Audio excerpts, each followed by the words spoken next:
कोई अधर्म जब हमने किया और किसी को हमने सताया और उसके पास सताने वाले के पास अगर बाहुबल है, हमने पंच लोगों से कहा और उन्होंने समझाया लेकिन उसने किसी की बात को नहीं माना और उसकी वस्तु को नहीं दिया या उसको सताना छोड़ा नहीं, तो फिर वो क्या करता है, यानी सामाजिक लॉ को तोड़ दिया उसने।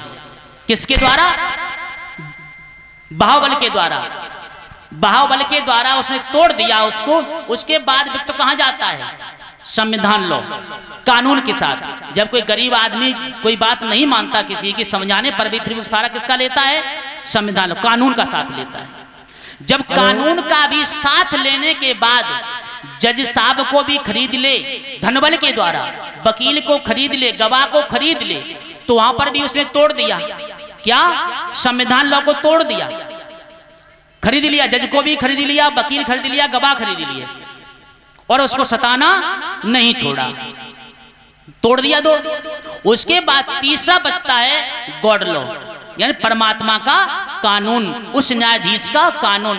अंत में जब कोर्ट सुप्रीम कोर्ट से भी जब वो केस उसके पक्ष में चला जाए, फिर वो जो गरीब बेचारा होता है, जो पीड़ित होता है, वो हाथ फेर के पेट पे कहता है कि हे परम पिता परमेश्वर, मैंने अगर बुरा किया हो तो मेरे साथ होगा और नहीं न्याय करने वाला अब बस तू है। तो परमात्मा के गॉड लॉ है, उस कानून से कोई नहीं बचता। यहाँ संसार में हम धनबल से और बाहुबल से, दोनों बलों से तोड़ सकते हैं कानून को, लेकिन उस न्यायाधीश के कानून को कोई तोड़ने वाला नहीं है। इसलिए यहां सिद्धता है कि सारे सुख और सारे फल नहीं होते। यहां कुछ सुख हमें कर्म के आधार पर भी मिलते हैं और कुछ हमें सुख दुख बिना कर्म के मिलते हैं। बोले कलह ना हो तब तक उनको मजा नहीं आता, आनंद नहीं आता। अपन तो सास की सेवा करे ना और दूसरे को करने भी ना दे, और करते देखे तो मूड में दर्द हो लेकर कोई जराड़ करते कैसे सेवा। यही हालत आज देवर्षि नारद की और मां जगदम्बा के साथ। वही प्रसंग आज जोड़ दिया है। इधर देखा क्या, ये भांग का गोला खाकर के और समाधि को चले गए, और जैसे मौका पाया देवर्षि नारद ने, मां अकेली हैं, घरों की बात है ये, पड़ोसी घर में चूली करने कब जाती है? सास बाजार कर चली जाए।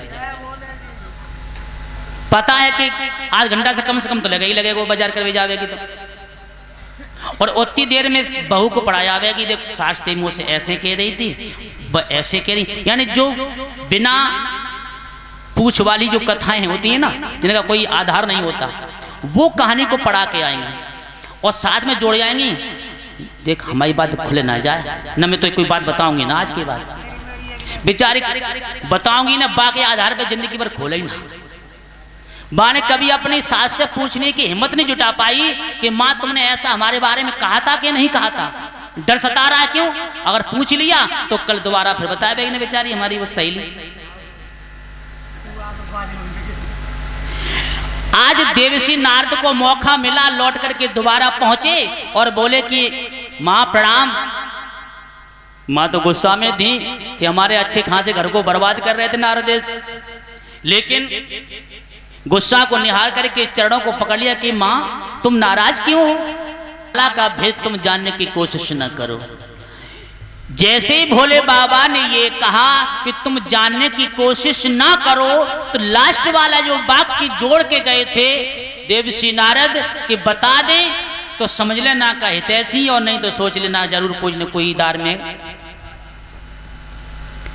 ये बात तो बोली कि आप बताना क्यों नहीं चाहते हैं, और जब तक आप नहीं बताएंगे तब तक मैं अपने हाथों से भांग नहीं दूंगी। वो रखी उठा के आप पान कर लें। बड़ी गजब की बात हो गई। भोले बाबा ने कहा अच्छा ऐसी बात है, कोई बात नहीं है, तुम सहन कर सको तो कर लेना। कि बताओ सहन वाली बात कौन सी है? देवर्षि नारद की बात को बार बार चिंतन में ला रही है मां जगदम्बा और भोले बाबा ने हाथ पकड़ करके अपने प्राण प्रिय का और पास में बैठा लिया और बोले कि हे प्राण प्रिय, ये मुंडों का राज किसी और का नहीं है। ये 108 जो हमारे सिर में टच करते हुए माला का जो रूप ले रहे हैं, वो सारे के सारे सिर तुम्हारे ही जन्म की कथा है, किसी और के सिर नहीं है। मैं तुम्हारा वियोग सहन न कर सका, इसलिए तुम्हारे 108 जन्म हो गए और तुम्हारे जन्म के बाद मैं तुम्हारा सिर अपने पास रखता रहा हूं, तुम्हारा वियोग मुझसे सहन नहीं हुआ। जैसे ये बात कही है तो झपट करके अपने पति के चरण पकड़ लिए और देवर्षि नारद को बहुत बुरा भला कहा कि बताओ, मेरे पति इतना प्रेम करते हैं कि 108 जन्म हमारे बीत गए और हमारे सिरों को संभाल करके रखे हैं, भला इससे ज्यादा कौन पति प्यार करेगा। झपट के गई हैं, जाकर के उठा करके लाई हैं, वो भांग का गोला दिया और भांग को पिलाया और हाथ जोड़ करके क्षमा मांगी है कि प्रभु, हे प्राणेश्वर, मुझे क्षमा करना, मैंने गलती से आप पर शंका करी है, लेकिन आपका प्रेम बड़ा अटूट है। मैं समझ गई हमसे ज्यादा तुम्हें संसार में कोई प्रिय नहीं है। अब समझने की बात, ये कथा क्या कहती है कि अच्छे पति पत्नी के प्रेम भी पड़ोसी को सूट नहीं करते। जिस घर में अच्छी सलह से सास बहू रहती हो तो दूसरे को सूट नहीं करता।